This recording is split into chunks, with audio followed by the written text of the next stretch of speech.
This is Judge Joe Brown, and you're watching We All Be News TV. News Free Dixie for the 21st century. All right, cool. We All Be is under the help on a 3-point legend, NBA extraordinaire, activist, all around good guy, a true humanitarian in every sense of the word. Brother Craig Hodges, are you there? Yes, sir. How you doing, brother? Good to hear you. I'm good and doing great, man. It's good to hear your voice. I've been trying to talk to you for the longest, and it was great seeing you in Memphis about over a year ago, actually. Your time has flown by. It's flown by a lot. I think it was in 2015 of November. I saw you and your friends, and it was very much welcome, and we had a great time. And so much has happened since 2015, and I just want to get your perspective, especially from a sports perspective as well as a activist perspective about what's going on. Right. Well, first of all, man, just thank God for getting a chance to come across the air, man, and share fellowship with you because you're doing a great job for our people, man, as well as for everybody on earth who are in the right mindset and the conscious mindset, man. And right now, with the climate that's going on the planet, it's a good thing to see athletes who are standing up using their social media platform, speak on issues that concern poor people and people who can't really speak for themselves. Now, have you been surprised at how many athletes have stepped up? I mean, I know we lost Muhammad Ali, a great example of what an athlete can do with their platform. But are you surprised at the different athletes who have stepped up since your time in the NBA? Right. And, I think that's the coolest part about what's going on now is that, those models that were set back in the 60s and, even Meyer in the 90s, I think the young folks have now come to a consciousness that, the impact of injustice to anybody is injustice to them. And they're taking that to heart. And I think this young generation, the millennials, understand, that they have a voice and that they've been utilizing their base and their ability to speak from a platform as something that's powerful, and they're able to do that. I'm going to ask you get your take because I know you visited the White House, being on the world champion Chicago Bulls, along with your teammates Michael Jordan and Scottie Pippen. You actually had a chance to visit George H.W. Bush White House when y'all won the championship. Right. And also, I know some of the New England Patriots who recently won the Super Bowl. I think about 6 or 7 of them said they won't be going to the White House ceremony. And we all know that Tom Brady a couple of years ago didn't go see President Obama when they won the championship then. What are your thoughts about that? Well, I feel like that's one of the crown rights that we have as citizens of the country is that you have a right to freedom of expression. And if you choose to express your freedom through not participating in a quasi-photo op, then you got a right to do that. And I don't disregard anybody's right to do what they feel on a given day with their time. And at the same time, I feel like when you look at someone like a Steve Harvey who went to the White House or went to visit with Trump and others who have gone, I think transparency is the biggest key for me is that when we went, I was totally transparent about, the letter. I let everybody know that I had given him a letter. Everybody saw visibly the culture that I was coming from when I went. And I think that's one of the issues that continues to bite us is that when we do have the sit-down opportunities with the president, I think they need to be transparent, and I think they need to be in somewhat of a position where those who you are trying to help have a seat at the table as opposed to just you yourself. So do you think it's okay for black folks to call other black people coon who met with President-elect Trump at the time at the Trump Tower? Is it okay? Go ahead. I'm sorry. Go ahead. And when I look at that, I say once again, those people that went to Trump Tower to meet with him, there's not any clarity or transparency in what went on during the meetings. And I think that's the dangerous part of the whole situation of that. And for me, I would never jeopardize what I have for my people and and the love that I have for them by going behind closed doors and meeting in a situation where nobody can hear what was said. And when I come out, I have to give a soundbite that's palatable to whoever I met with. I think those days are over, and that now we're in a climate and an environment where that meeting could have been Skyped to the world. You Right. know what I'm saying? So there's ways that we can do it as opposed to us just going in thinking that, you know, it might be something in it for us, or, you know, we got to have a seat at the table. I agree with that premise to a degree, but only to a degree, because when we look at the table itself, the table is one that has been oppressive. Being at the table has garnered those who have went to the table certain accoutrements of society, but for the whole, it hasn't been successful. That's true, but what do you say to somebody like Jim Brown who actually met with Trump? What is your take on him? Because he has a track record of doing things in the community, correct? I mean, and once again, like I say, man, I don't minimize anybody's right to meet. Once again, and I love Brother Jim for what he's done as far as mentoring me and the like. I want to know what's going on and what was said and what the meeting is all about, man. And I think that's the biggest part, is that, you know, it's very few brothers like yourself who have the ability to give us that visibility and that voice to know those things. So hopefully you get a chance. Have you had a chance to talk to Brother Jim? I would love to. I'll work on it. I definitely love to talk to him. You know what? You know what's crazy though? Like, you know, like the I generation, like just like the self pronoun generation, is a microwave generation. Everything's about instant gratification. And I was just kind of taken aback by people how they respond to Jim Brown. Like, I agree with you. It should be transparency. But I look at somebody like Jim Brown, a lot of people are not familiar with his work. A lot of young people are not familiar with the work he has done in the community.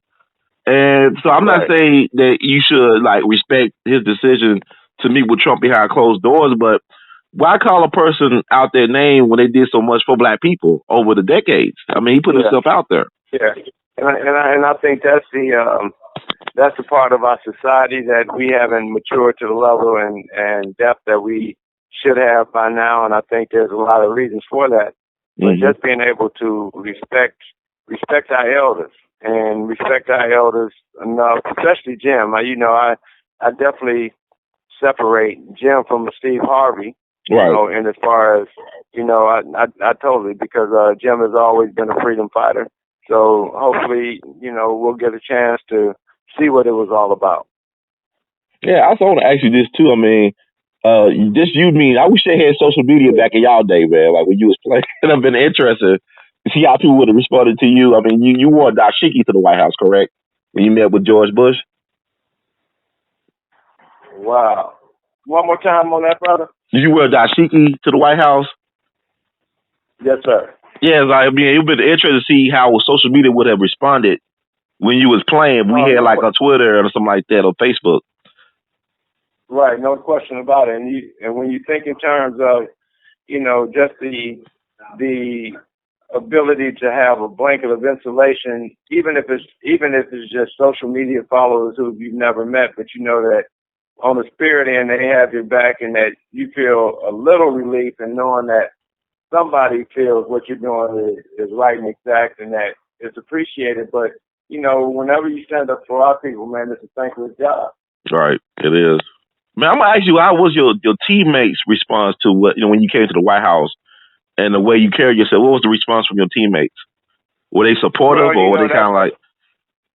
Well, you know, that's been the biggest thing that people didn't really realize. Me going to the White House wearing a dashiki wasn't anything out of the norm, because I wore dashikis throughout the playoffs. Right. So it wasn't anything that the players weren't used to seeing. But they never thought I would have, you know, that I would ever think about maybe going to the White House like that. But, you know, all in all, they've always been supportive, but not supportive to the point to on the public end where they would actually stand up and say, yeah, man, what I did was right and exact. That hasn't happened. And I don't hold it against them. I still love them as my brothers and my teammates, and what we were able to accomplish as a unit. Definitely, no doubt. Well, what was the reception from Bush 41? How did he receive you? What were your thoughts about him?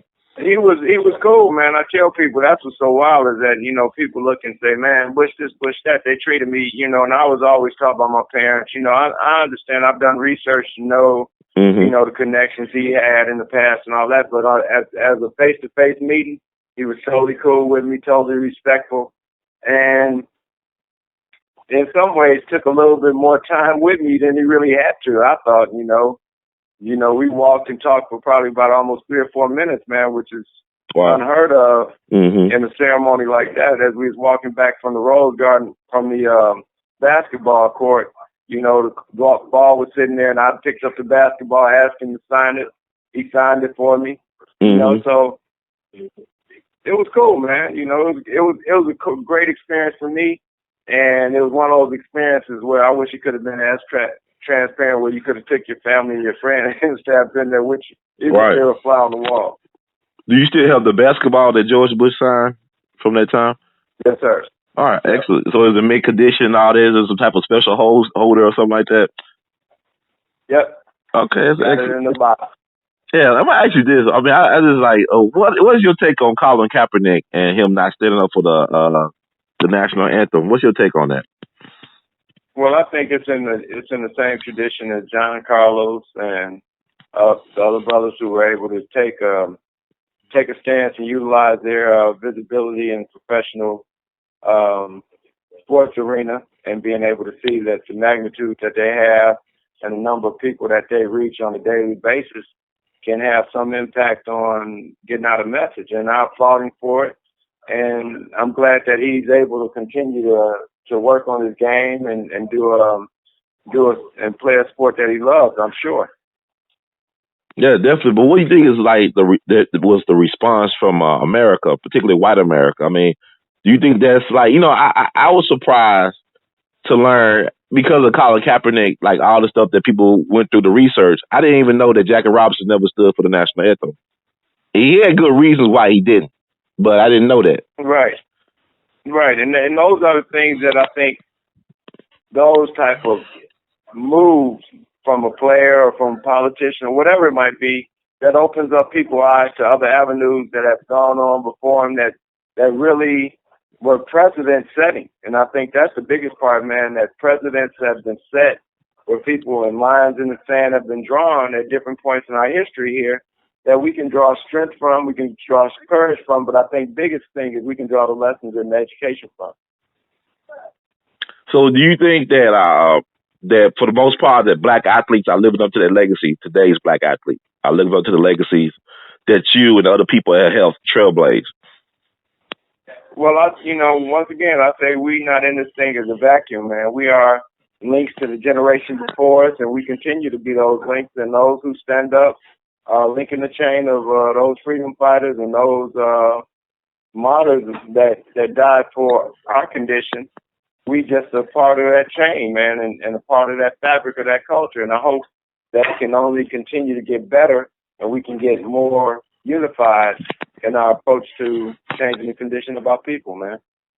And speaking of changing the conditions of our people, I know that you being a Chicago Bulls legend, that Chicago has been in the minds of a lot of people due to the media and also the other things that have been happening in Chicago. Right. I know President Trump, he expressed a concern about sending in the feds to Chicago.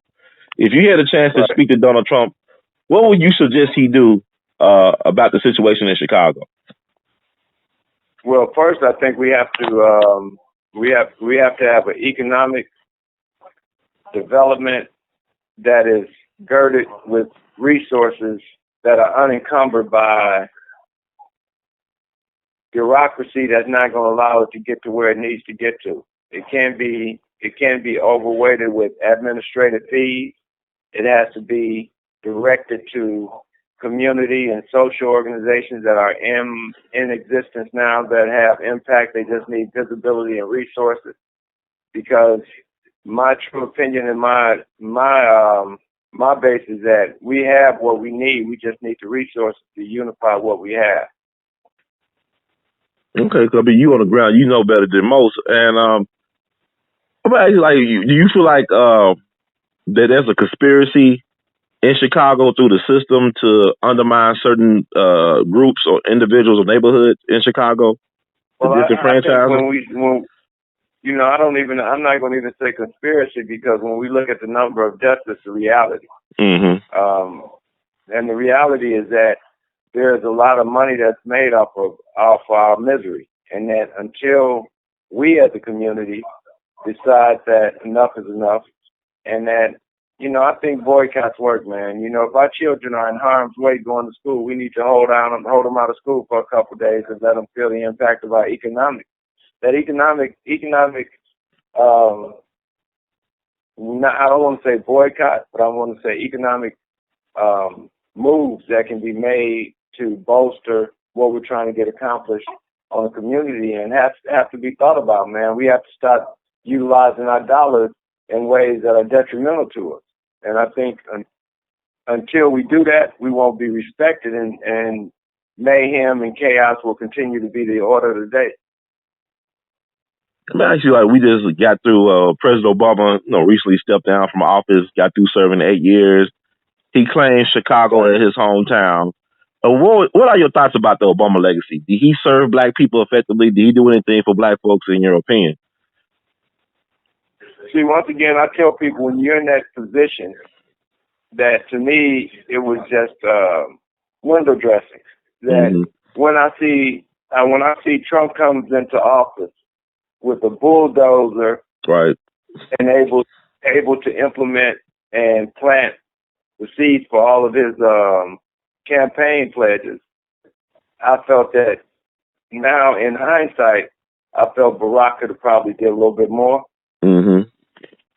And as far as his executive orders coming out the gate, could have been a little bit more geared to creating that economic stability in our communities. But he came in on, that edge of the economic collapse and all of that other garbage that's the conspiratorial side to me. Right.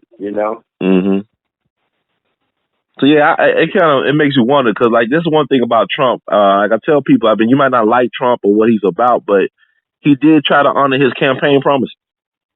He came out swinging, trying to do his campaign promises. I respect the fact that he tried to do what he did.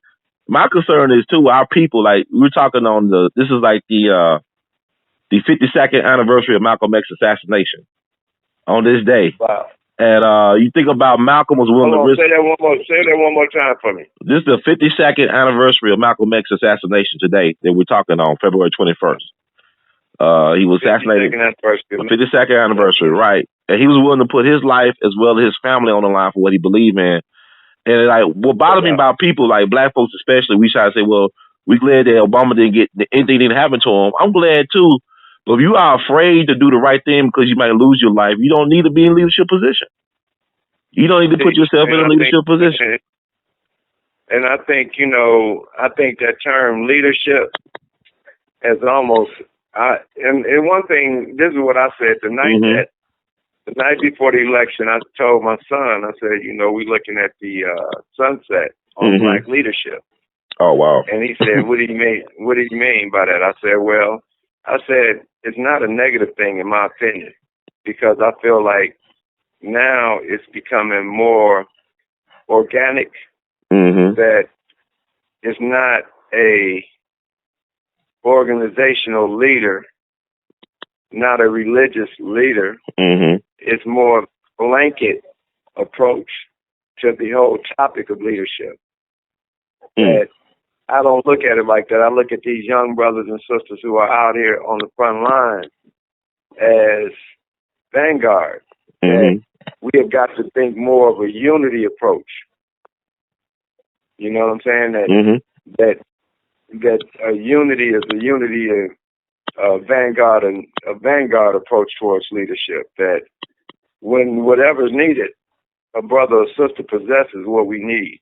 Right. We have to allow them to take that leadership position at that point in time, and that point is so fluid that at any point in time, a brother or sister's got to step up and be ready to carry the task that's needed at that point in time. And you are the point of the spear. So the point of the spear is the leader at any point in time, and that point of the spear is changing because the society is so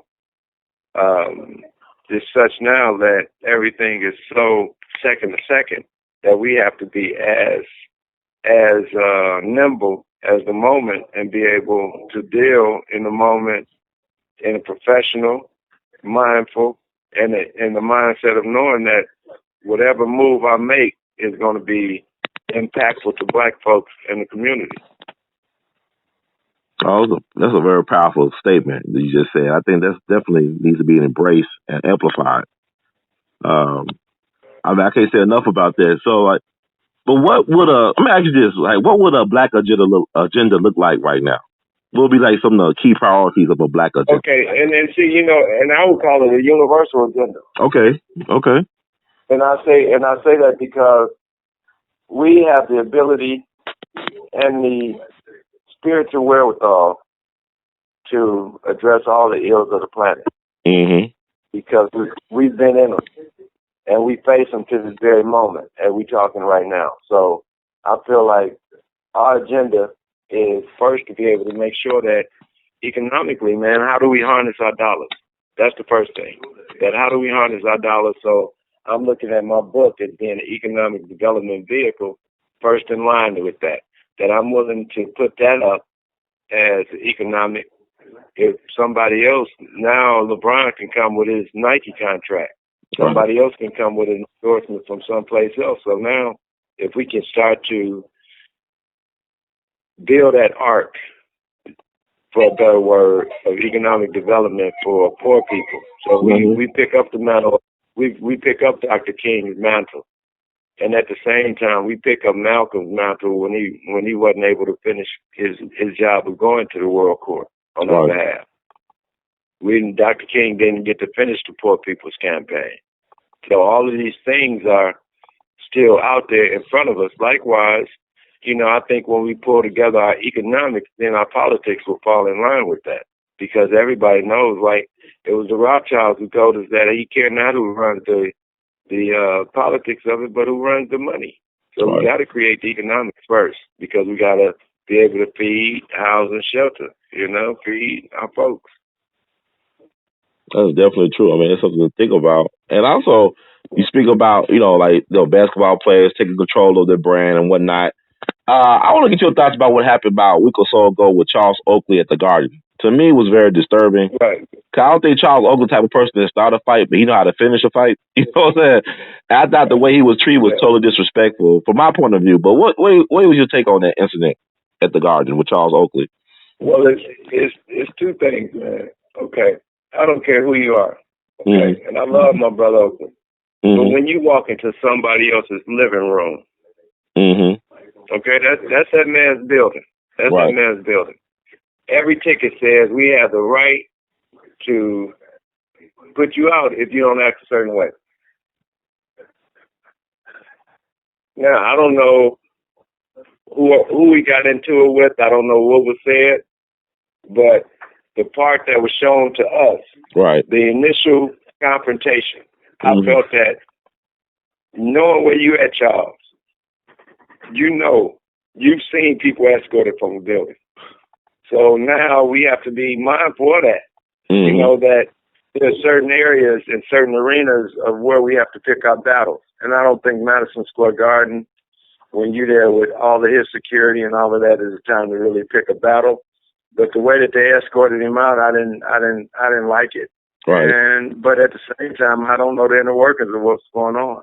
Yeah. I know the history of him and Dolan, where he told Dolan he wished he could get in the room by himself and have a boxing match with him.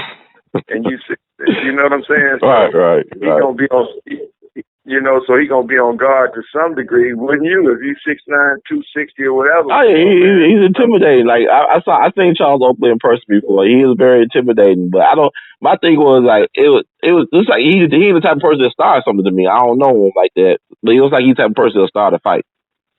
Like he'll finish a fight, but he'll come to the defense of his teammates. So I like about him. Exactly, and that's the part, where as we go forward in this movement, man, that we got to be able to be mindful of what's happening, man, and that where the battle really is, and that I feel like I wish Charles would have took a different approach to where now you're in a damage control mode as to being on top of it, where you should have been. As soon as these guys start talking to you, you should have called security over. Right. Yeah. Man, I done bought a ticket. Why am I sitting here and these guys ain't allowing me to enjoy my game? I mean, I can see it from that way. I can see it from a little different both ways. But I know James Dolan had to, backpedal himself because, Charles Oakley is a very popular Knicks player. And also, people rallying around Charles Oakley. I mean, it just looked bad. It looked really petty for James Dolan to do what he did. I don't know, like you said, the whole story or the context of it all. Because we could see what they showed us on the screen or whatnot. But the fact that James Dolan had to sit down with Adam Silver and Michael Jordan, Oakley's friend, and they had to talk it over, shows that, a lot of folks were not in agreement with the way Charles Oakley was handled or with the incident. It looked bad for the league. It's terrible. Yeah, it hurt the brand. I also want to ask you this as a player too, man. Like, what was your thoughts about the Charles Barkley and LeBron James situation? Well, once again, Charles is being Charles. He's, it's one of those things, man, where you get a position. I told Pip the same thing, Scottie Pippen, a couple years ago when he was doing this analysis. And sometimes we get too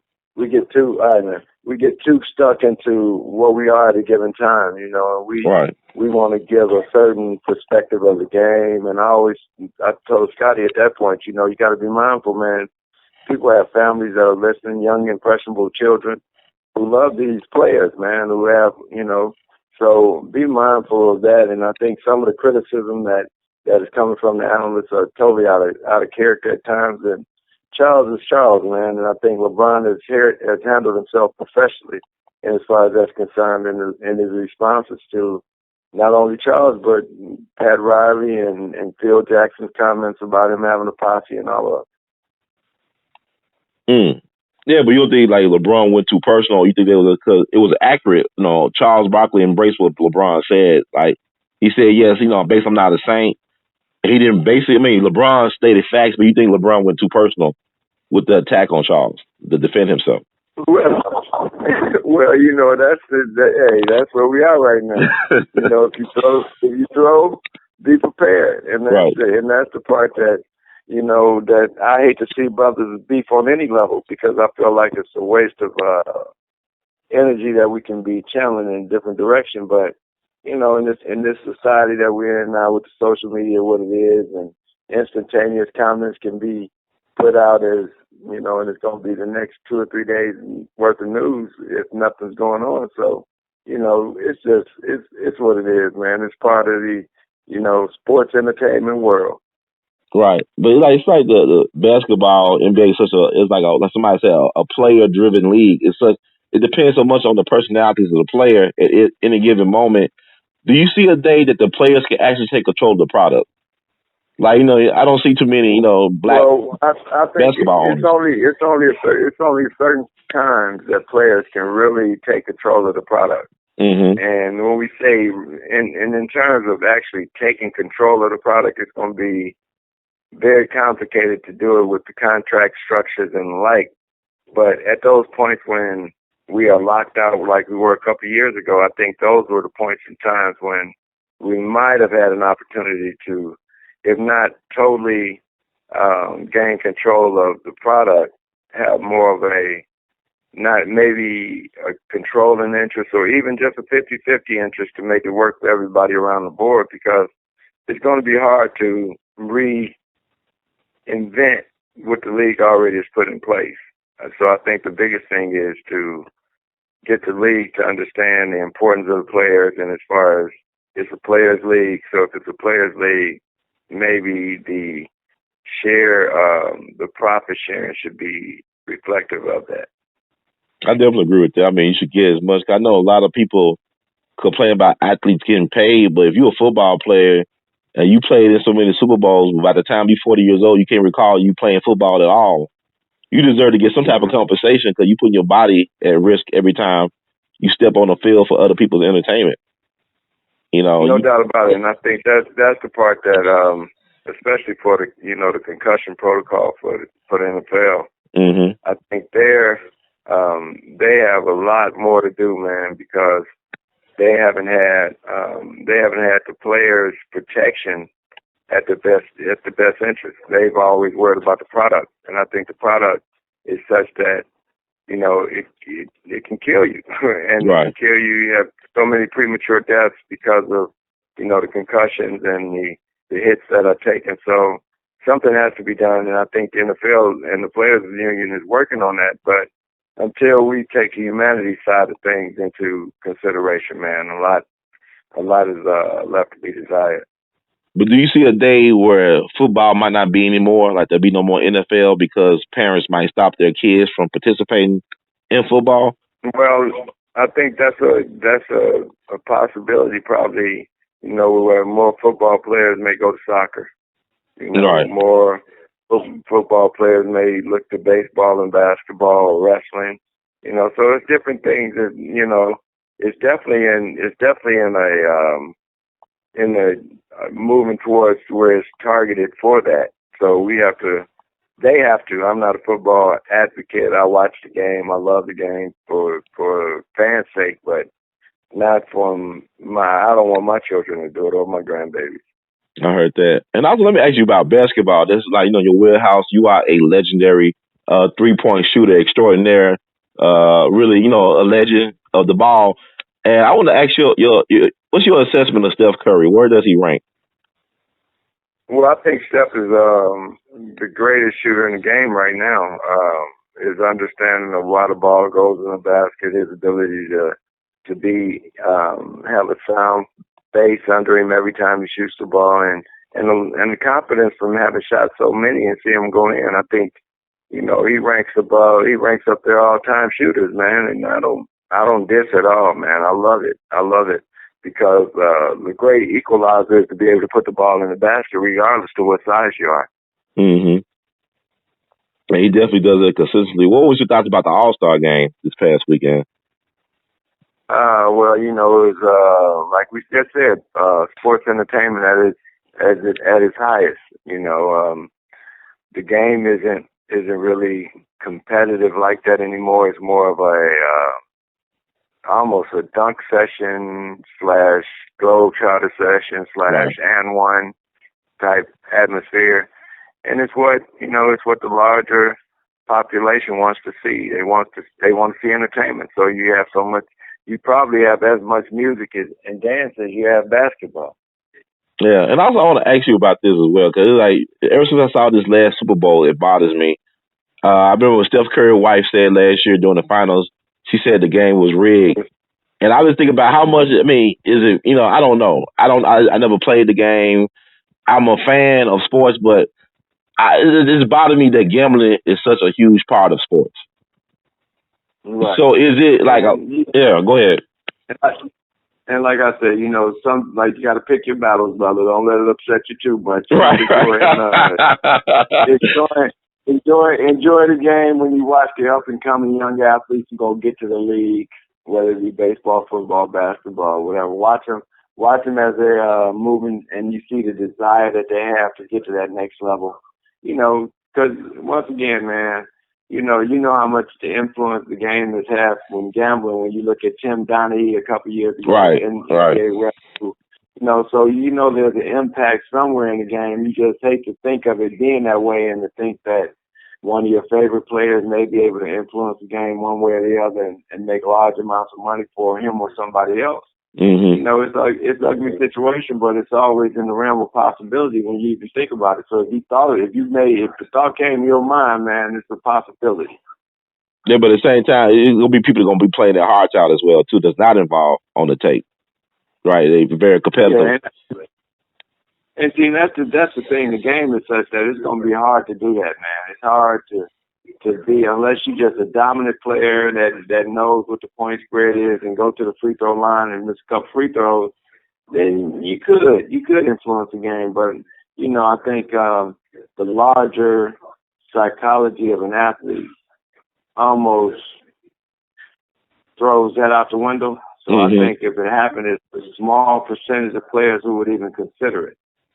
Right, definitely. I hope so. I hope that's true. It's like it must be people buying it, but I look at rational. At least they admit that, hey, we kind of fix certain things, and I don't think it hurts the popularity of the game, because you had all types of the Black Sox of 1919. You had Pete Rose, and you had point shaving in college basketball back in the day, way back in the day, in the Garden. and it still has not hurt the popularity of sports in this country. Right. So No doubt about it. And I think, there's so many, you walk into any of the professional sports, and that's the first thing you see. That gambling is penitentiary time, so I don't think any brothers are willing to sacrifice the amounts of money that they're making. You look at those areas that you talked about, times when athletes were being exploited to the max by management of college sports, where now scholarships checks are such that, young cat is thinking more about trying to get to the next level as opposed to trying to save a couple points for some gamblers. Well, ask you this: you think, like with that said, you brought up college. You think college players should be compensated for bringing so much revenue to? Yeah. How would that work? How do you set that up? Well, I think the biggest thing is to get colleges to be open and honest about what they're making. Mm-hmm. And then I think based upon professional sports and the like, you have a way of breaking that down, man. But I think people want to make it so complicated and so compartmentalized that now you have the BSF football, you have these conferences, so it's going to be complicated. But, I think about how John Calipari went off the other day about how coaches are getting the shaft, but how are the players getting the shaft, Right, so, Calipari, yeah. I'm glad you brought. I was thinking about Calipari and March Madness when you were speaking. He makes it out pretty good for himself. I mean, he making millions of dollars a year, doing what he loves to do. Right, mainly on black talent. Mainly on black talent, right? And then you get these kids to the next level. Sure enough, you have 5 or 6 guys every year that go number 1, 2, or 3, or whatever. That's cool, but across the country and rank and file of our people, man, are we being?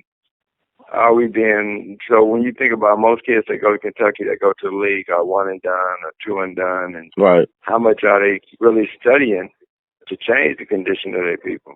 Or are you falling into the mode of the larger society that let me get this, and the role model become Warren Buffett as opposed to Malcolm and Dr. King and Medgar Evers, and organizational leadership and critical thinking with your finances.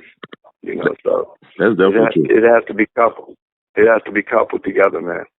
Yeah, because the majority of the kids you see, I mean, it's funny when I look at March Madness, you got these predominantly white schools, all black basketball teams, to be on TV making all this money for the school. A lot of these kids don't even graduate, let alone go pro. So what they got to show for it? Like you said, if they're not getting a real education. I remember when North Carolina had that scandal with the players, right? When they were just pushing players through just to win Roy Williams basketball championships or whatever.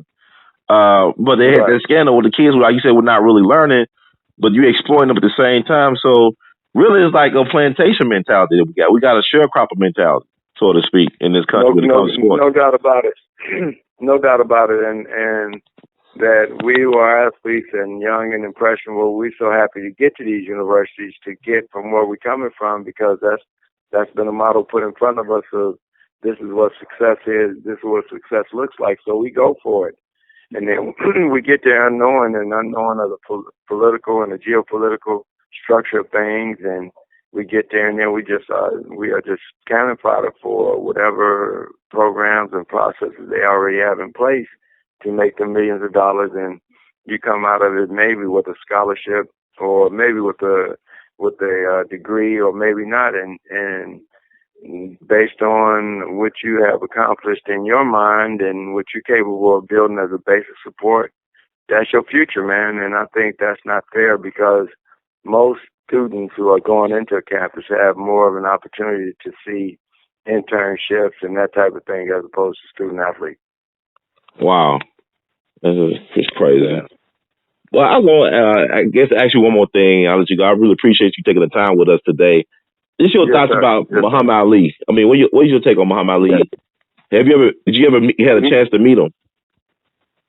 For me, the greatest ever, man, to just put that title on things and to give us a mindset that you are great people, to give you a mindset of confidence and to think of the pressure that he had on himself that nobody knew about in terms of carrying the weight of your people on your shoulders. and to manifest success through it all, to lose graciously as a champion, to be able to promote a brand before a brand was even thought about for a black athlete. So, I feel, we were totally privileged to have had him to give us a measure of black manhood, to give us a measure of what it was and how to carry yourself as a champion, and to know that there were the sacrifices that he made. He did it with grace, he did it with courage, and he never complained. And I think that's one of the cool pieces for me that, taught me that to stand firm and stand strong, because Ali did it. And if Ali could give up the best 3 years of his career, then why not I give up the best of mine at the end of my career? I didn't get to finish the way he got to finish his. Mine happened at the end of mine. So, I take the model that he set and how to roll with it and keep pushing for those things that to be right and exact, and don't cower down to the norm. And the norm is not always what's right. The norm isn't always what's good, especially for our people. So sometimes we have to go against the mainstream and go against the public and the popular thought of things, and stand alone if need be. Brother Hodges, I want to thank you for your service as a veteran in America's longest running war. We all know what it is. We know what time it is. Keep on doing what you're doing. Keep on producing and pushing. And we definitely look forward to have you back on the show. But in the words of the great Gelatin, we love you madly. Keep on producing and pushing. Appreciate you, brother. You do the same. Yes, Peace, sir. Peace. Peace.